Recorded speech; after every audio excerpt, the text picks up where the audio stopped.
Muy buenas a todos de nuevo. Después de ver esta semana cómo se constituía, ¿no?, el departamento de atención al cliente, la interrelación entre los diferentes departamentos y la calidad en el servicio de atención al cliente, vamos a centrarnos en el aspecto comunicativo, ¿no? ¿Cómo debemos comunicar cuando atendemos a un cliente, ¿no?, en esa atención comercial? Bueno, pues comenzamos si os parece. En nuestro caso lo que vamos a hablar es de los diferentes estilos de comunicación, vamos a ver a través de qué canales y por último ciertos errores y barreras, conceptos que ya hemos estudiado que se nos puede dar cuando hablamos con nuestro cliente. Bueno, pues en el caso de la comunicación, nosotros buscamos establecer procedimientos de comunicación efectivos. Un procedimiento quiere decir que yo tengo perfectamente pautado cuando entra un cliente, si se le debe saludar, entra el cliente, buenas tardes, si necesita cualquier cosa estoy aquí para atenderle. ¿De acuerdo? Por ejemplo, ¿no? Eso es un procedimiento y eso te obliga a la empresa a hacerlo.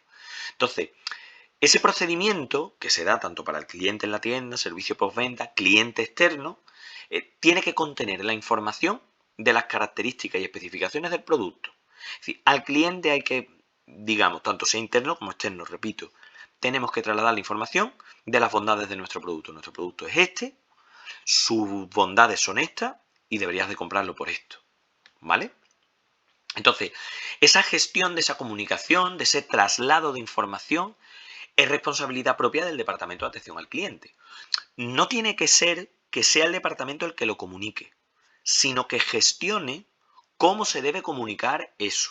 Porque la gestión de la atención al cliente, si nosotros vamos, por ejemplo, al Corte Inglés, sabemos en el Duque que en la planta -1, en el sótano, está el departamento de atención al cliente y ahí gestionan devoluciones y compras online y dudas concretas. Pero si yo voy a la sección de bolsos o a la sección de papelería, que están los dependientes de esa sección, ellos también tienen que tener clara esta información. Por tanto, la atención al cliente, la atención comercial, debe estar procedimentada en toda la empresa, ¿no? Y entonces, esa gestión, a través de la responsabilidad que ya hemos dicho, debe de alguna manera englobar pues, el asesoramiento al cliente sobre cómo debe usar el bien o servicio. Pues si yo me compro la Thermomix, yo tendré que enseñar al cliente cómo se usa esa Thermomix. O si me compro la Play, pues tendré que tener claro que dentro vienen las instrucciones y cuáles son los elementos clave, ¿no? Por supuesto, también atender reclamaciones. Viene, se me ha estropeado la máquina, bueno, pues mire usted, se la arreglamos, tal. Y en ese caso, pues entraría el tercer apartado, ¿no?, que es buscar solución a las incidencias. Pues le vamos a poner una máquina nueva, o la vamos a llevar a reparar, o lo que sea, o la vamos a mandar a servicio técnico. Entonces, una vez que tenemos claro lo que hay que hacer, el siguiente paso es ver cómo vamos a hacerlo. Es decir, qué estilo de comunicación vamos a emplear para hablar con nuestro cliente. Y entonces aquí entran los estilos de comunicación comercial. Y aquí no hay mucha magia. Es decir, cuando nosotros hablamos de estilos, los estilos son tres y están muy marcados. Nosotros vamos a tener en primer lugar el estilo pasivo, en segundo lugar el agresivo y en tercer lugar el asertivo. ¿De acuerdo? Es decir, y tenemos que tener en cuenta, bueno, pues que hay personas que desarrollan esto y eso va en función de la persona en sí y no tanto de la línea que marca la empresa. ¿Vale? En primer lugar hablamos del pasivo. Hay personas que utilizan pues este estilo. ¿Por qué? Pues porque normalmente pues, son personas tímidas, ¿no? Normalmente con una sonrisa algo tensa. También imaginaros, ¿no? Entráis en una tienda de ropa y te encuentras un dependiente que le da como corte saludarte, ¿no? Mira hacia abajo, evita mirarte a la cara, con un volumen de voz quizá bajo, una velocidad de edición generalmente o muy lenta o muy rápida, ¿no? Porque el nerviosismo le lleva a eso. Se caracterizan también porque no suelen exteriorizar un elevado interés por lo que tú le cuentes, por lo que el cliente le diga, y normalmente contestan de una manera rápida, utilizando las menos palabras posibles, incluso con monosílabos, ¿no? Sí, no, ya, bueno, ahora veo, ahora le digo. Y entonces, bueno, pues de alguna manera, si tenemos algún tipo de dependiente de este tipo en nuestra empresa, obviamente muestra por una incapacidad, ¿no? Porque si ahora el cliente, bueno, viene y te pregunta por un pantalón, vale, pero ¿y si te está pidiendo una solución a un problema? Esa persona va a tener una capacidad, digamos, mermada para atender a ese cliente y por lo menos asegurar que se vaya satisfecho. ¿Vale? Por tanto, el proceso comunicativo desarrollado por una persona de estilo pasivo pues va a ser normalmente ineficaz y carente de una solución. Si pasamos al estilo agresivo, estamos hablando de un perfil de persona que solo se preocupa por llevar la razón. Algo de lo que hemos debatido mucho en clase, ¿verdad? Sí suele mirar mucho a los ojos, algo que podría ser indicativo de confianza, pero en este caso superan el límite de lo educado, por así decirlo, para imponer con la mirada, ¿no? Son personas que hablan alto, que tienen mucha fluidez, pero que hablan muy rápido, y incluso no se les entiende cuando habla, porque te atorrullan con la cantidad de información que te pueden decir. También se caracterizan, ¿no?, por la unidireccionalidad del mensaje. Es decir, que no admiten retroalimentación. Te hablan, te informan y se acabó. Como si yo digo, llego, señores, bueno, que sepan que tienen ustedes exámenes tal, tal, tal. Y ahora uno pregunta, no, señores, yo ya he dicho la fecha de los exámenes, no hay más nada que aclarar. ¿Vale? Entonces estamos hablando de que son personas que normalmente apabulla al cliente, ¿no? Es decir, todo lo que el cliente venga a reclamar lo va a considerar como un ataque a su persona, a su profesionalidad, y entonces un trabajador que atienda así, pues pone de manifiesto una falta de interés por mejorar, ¿no? Es decir, porque el cliente se quede satisfecho en definitiva. Porque al final lo que impera es su satisfacción personal, profesional, saber él lo ha hecho bien y lo ha hecho bien. Y entonces aquí entra en juego la tercera fórmula, ¿no?, que es la del estilo asertivo. El estilo asertivo ya lo hemos tratado en clase. Es un estilo en el cual yo expreso mi opinión, en este caso la opinión de la empresa, pero soy capaz de respetar y de escuchar la opinión y el argumento del cliente. ¿De acuerdo? Entonces intentamos darle una solución, pero no cayendo en el cliente siempre tiene la razón y decirle sí, sí, sí. No, sino, oye, mira, la empresa ha hecho todo lo posible, reconocemos nuestro error, se lo vamos a solucionar, pero tiene usted que entender tal, tal y tal. Y entonces en este caso tenemos que adaptar el procedimiento de comunicación a cada cliente. Porque desde la asertividad nos podemos adaptar porque después sabemos que el cliente puede ser dubitativo, que puede ser agresivo, autoritario, etc. Entonces se trata de un estilo que se va a basar en la persuasión y se va a basar en la escucha activa, ¿no? Es decir, en mostrar al cliente que está siendo escuchado. Y esto nos va a facilitar mucho la labor a la hora de transmitir información, pues, de la empresa a los clientes, ¿no? Fundamentalmente.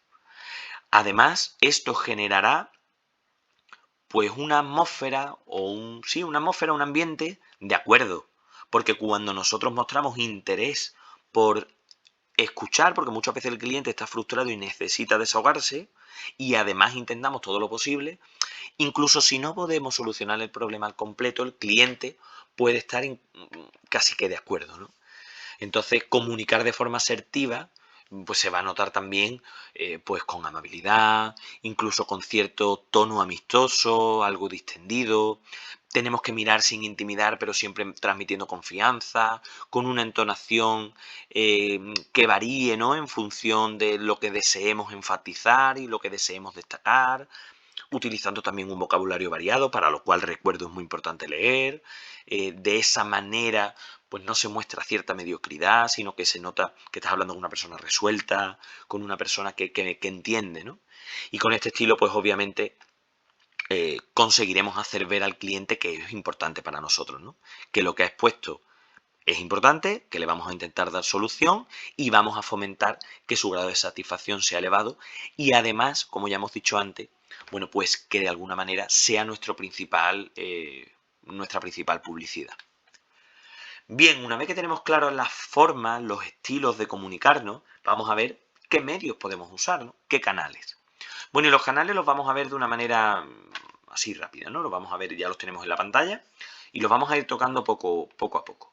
En el caso, lo principal es la atención presencial, que es esencial, salvo en el caso de los negocios online, lógicamente. Pero la mayoría de los espacios abiertos, establecimientos abiertos al público, la atención presencial es la carta de identidad. Que yo sepa que yo voy a mi zapatería y me van a atender bien, o a la papelería o a mi peluquería.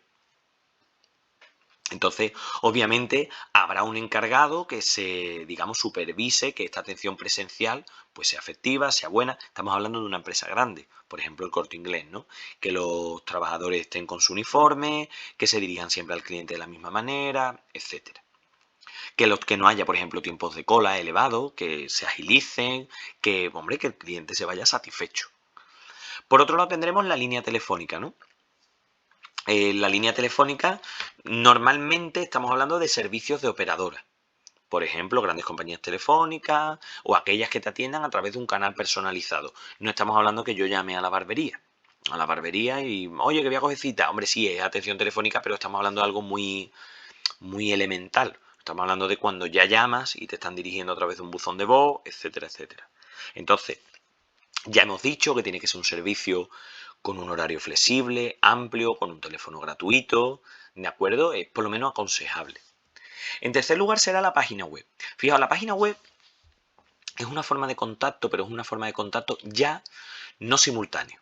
Nosotros tenemos ahí volcada información, tenemos que intentar que esté toda la información para nosotros provechosa y para el cliente, para que cuando éste libremente acceda, pues pueda disponer de toda esa información necesaria, ¿no? Por ejemplo, la dirección de la empresa, el horario, un catálogo de productos, la misión, visión y valores, que también es muy importante, saber qué es lo que hacen, el organigrama incluso, ¿no? Es decir, que cualquier trámite básico se puede hacer a través de la web o incluso la consulta de la información. Y en este caso iría parejo el uso de aplicaciones, ¿no? Por ejemplo, yo si voy a jugar a un determinado deporte, a pádel, y voy a alquilar la pista, pues no es lo mismo tener que ir hasta la pista para alquilarla que llamar por teléfono, que también tiene que estar la persona encargada allí pendiente, que con una aplicación que yo veo directamente en las reservas horarias, oye, aquí hay hueco y lo reservo. Entonces, generalmente apoyado de la fuerte conexión a internet que ya existe en nuestro mundo y de que prácticamente todas las personas tenemos dispositivos móviles, bueno, pues es claramente uno de los canales más habituales, ¿no? Actualmente. Correo electrónico también entraría aquí. Generalmente los correos electrónicos quedan relegados a reclamaciones y cosas muy concretas. Muy raramente pedimos información a través de un correo electrónico, ya cada vez más a través de la página web, la aplicación. ¿Vale? Pero bueno, sí es cierto que si llega una queja, una reclamación o algo, sobre todo las devoluciones y eso sí se suelen gestionar por ahí, deben de ser atendidos con rapidez. No podemos tener una semana un correo en bandeja de entrada esperando que nosotros le mandemos la información. En el caso de los asistentes virtuales, por ejemplo, lo suelen tener los bancos, ¿no? Y tu asesor online. Y entonces tú te metes, no sé, en la Caixa, en Santander y te atiende. Un asesor especializado te puede atender por aquí por el chat. Pon tu duda. Y entonces tú escribes la duda y hay una máquina que va gestionando la información y te va atendiendo. ¿De acuerdo? Y ya, pues cuando no suele dar con el problema ya es complejo, te deriva a un agente ya físico y especializado. Otro aspecto son las FAQ, ¿no? O Frequently Asked Questions, que son las páginas las preguntas de respuesta frecuente, ¿no? En este caso son preguntas como básicas. Por ejemplo, nosotros en la página web del colegio, pues una cosa que preguntan mucho los padres es, ¿hay uniforme? Si va a meter al niño aquí, ¿no? Bueno, pues si os vais a la página web triana.salesianos.edu, le dais a la sección a la derecha arriba, colegio, y os metéis, por ejemplo, creo que es en educación primaria y secundaria, hay abajo una sección de esta, de FAQ, preguntas de respuesta frecuente, y pone, por ejemplo, ¿hay uniforme en el colegio? Y viene la respuesta. Si son preguntas como sencillas, básicas y habituales que va a hacer cualquier cliente, dudas, pues que se responden directamente ahí. ¿De acuerdo? Es como si nosotros hiciéramos un apartado de cómo funciona la semipresencialidad. La pregunta que va a hacer todo el mundo es, ¿qué día me toca asistir? Bueno, pues los alumnos de tal número a tal número asisten los días pares y no sé cuántos los días impares. Y se pone ahí directamente, ¿vale? No te necesitamos mandar un correo y esperar, sino que tenemos la información directamente ahí. Si no conocíais este aspecto, os lo recomiendo que lo busquéis en cualquier página en la que busquéis a partir de ahora, porque muchas dudas que os surgirán las tendréis ahí la respuesta. En penúltimo lugar, ¿no? Pues las redes sociales. Aquí os puedo contar poco porque las manejáis al dedillo. Es decir, hoy día la relación que tiene un cliente con la empresa por redes sociales más directa no puede haberla. Porque sorteos, incluso yo, por ejemplo, en la peluquería llego incluso a coger cita directamente por el chat de una red social concreta, ¿no? Entonces, también permite mostrar cómo es la empresa en el día a día, nuestro producto, incluso que la gente comparta en esa red social el uso del producto o del servicio. Entonces, ofrece una barbaridad de posibilidades, un horizonte muy abierto, ¿no? Incluso más que lo siguiente, que son los foros y chats.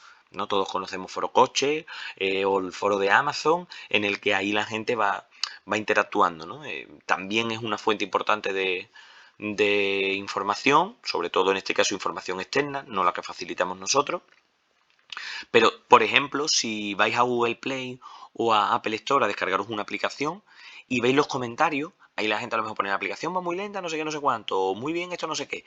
Y el propio desarrollador de la aplicación pone, muchas gracias por tu comentario, o lamentamos oír este comentario y queremos saber más de tu caso para tal. Entonces es muy importante estar al loro, ¿no? de lo que se cuece en los foros para también agilizar la respuesta y que no se propague una mala imagen de nuestra empresa. Y en último lugar, pues hablaremos de errores y barreras de comunicación. Bueno, me imagino que recordaremos, ¿no? Lo que es una barrera de comunicación. Por recordarlo brevemente, sabemos que una barrera comunicativa, sabemos que es una circunstancia que nos está ocurriendo presente, de manera física o no física, que impide que nuestro interlocutor descodifique el mensaje de forma clara y por tanto que el mensaje no llegue. Pues, por ejemplo, estamos dando la clase o estáis escuchándome ahora en diferido online y se os va el internet o hay ruido en casa. Eso son barreras comunicativas. Algunas las podemos prever y otras no. En el caso de qué errores nos vamos a encontrar, no voy a entrar, esto simplemente es porque como voy a colgar los apuntes que los tengáis, pero un error será una resolución inadecuada de la necesidad, ¿no? Si el cliente quería pues una masilla para pegar un póster en su cuarto y resulta que la masilla es mala y el póster se despega, pues obviamente no ha resuelto mi necesidad porque la masilla es mala y yo por tanto eso es un error en la comunicación porque no he sabido transmitir la calidad del producto. ¿De acuerdo? Y yo estoy insatisfecho y lo voy a manifestar. Otro error podría ser la falta de integración, ¿no? y coordinación en procedimientos de actividad de atención comercial. Es decir, que si yo, por ejemplo, atiendo una reclamación de un cliente y lo tengo que derivar como pasa, ¿no? Llamas a Vodafone, a Movistar, tal. No, es que solo llevan los departamentos de contabilidad. Esto es de facturación, esto no sé cuánto. Tú no sabes, ellos no saben. Y eso es un error, claramente, que hace que el cliente se acabe yendo. Es muy curioso el tercer error, que es el excesivo celo en el cumplimiento de determinados procedimientos. Esto ocurre sobre todo en la administración pública. ¿Por qué es un error? Porque si yo, por ejemplo, estoy tramitando una beca o estoy tramitando tal, no, es que tenías que haber entregado este papel exactamente y tenías que haberlo hecho de esta manera y el proceso es engorroso y le obligo al cliente a que tenga que aprenderse el proceso y a cumplirlo exactamente. Eso, de alguna manera, rechaza, ¿vale? Provoca un rechazo. El cliente viene a que tú le resuelvas el problema, no a que se lo compliques todavía más. Por supuesto que se incumplan los procedimientos y los plazos. Si a mí me han dicho que me tienen que responder en 10 días, que me respondan en 11, ya es un error. ¿De acuerdo? Es un error de comunicación. Y por supuesto actuar de forma defensiva. Yo personalmente me ha pasado que he ido a hacer una reclamación y la dependiente ha empezado a gritar diciendo es que usted no tiene la razón, es que usted no sé cuándo. Eso es un error. Hay que tratar siempre al cliente bien. Distinto es que el cliente falta el respeto, que tampoco justifica que se actúe de forma agresiva ante él. ¿De acuerdo? Y en el caso de las barreras, bueno, pues existen múltiples, ¿no? Pero fundamentalmente van a existir de tres tipos. En primer lugar, el ruido ambiente, lo habéis visto en clase. Si nosotros estamos en clase y está pasando el autobús y están haciendo una obra, bueno, pues obviamente es un problema en la comunicación, ¿de acuerdo? Es una barrera. La interferencia, ¿no? En la línea telefónica. Si estamos teniendo una clase online y no tenemos internet suficiente porque somos 10 personas en casa y estamos chupando internet a la vez y es imposible enterarse de nada.